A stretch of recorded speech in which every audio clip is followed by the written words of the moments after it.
One could argue that it is really raising the value on all agricultural products here in the U.S. Hello, and welcome to this edition of The State of Soy. I'm Michaela Jordan, here with Nate Burk with StoneX Commodity Solutions. Nate, tell us a little bit about the expansion in the biofuels industry and how that's impacting Iowa's farmers. The biodiesel sector has really grown a lot since the early 2000s when RFS2 included biodiesel into the mandates. Today we have over 60 biodiesel plants and over 20 renewable diesel plants with an operating capacity of 6 billion gallons.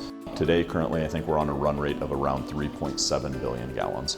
But what that is doing is that's bringing a lot of value, and I think it's undeniable to not only the ag farmers in Iowa, but nationally. What it has done is with over 45% of the total demand of feedstock for biomass-based diesel coming from soybean oil, it has increased the value that soybean oil brings to the soybean crush margins.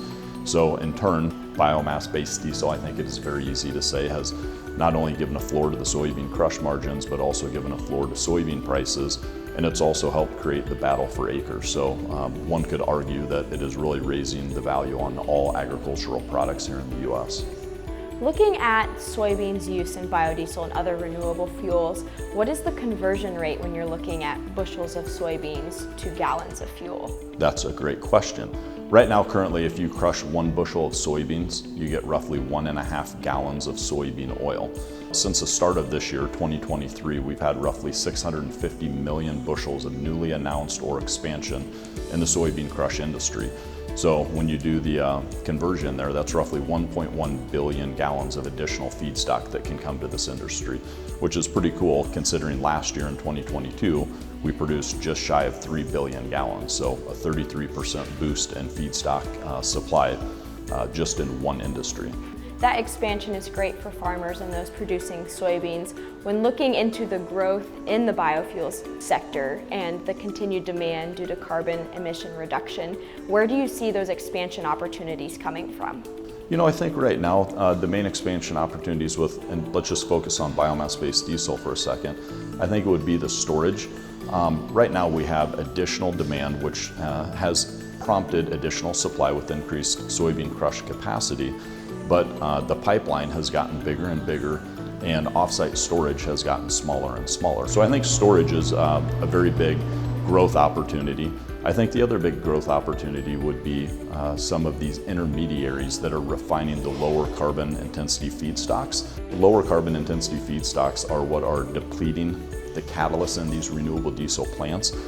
And if these renewable diesel plants can pay a little bit higher price for the feedstock of a fully refined feedstock that has taken all of the metals out, they can run longer, thus assuming profitable margins, not only run longer, but bring in higher revenues per day. And really, I think that's a big opportunity. It does seem like a short-term fix, but I think it's a longer-term game that would just increase not only our total production of renewable diesel, but it also just helps these plants run longer and kind of helps de-risk the on-off switch that has somewhat displaced a lot of feedstock and made it tough for some of these new RD plants to operate. It sounds like there's a lot of expansion happening within your guys' sector at StoneX Commodity Solutions, along with the rest of the biofuels industry, and that creates a lot of different opportunities for Iowa farmers, along with expanding demand for soybeans and the crush market. Thank you for taking time today to meet with us and telling us a little bit about the expansion in the biofuels industry. Reporting for this episode of The State of Soy, I'm Michaela Jordan.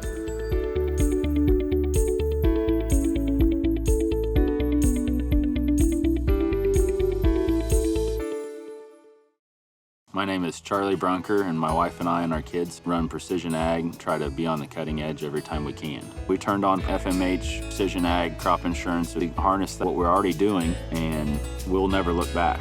Grandpa used to call a field, 100 acres, and now we're planting 90 of the 100 acres. Well, we're only paying for the 90 that we plant, and those details actually increased our APHs anywhere from 5 to 12% in the first year.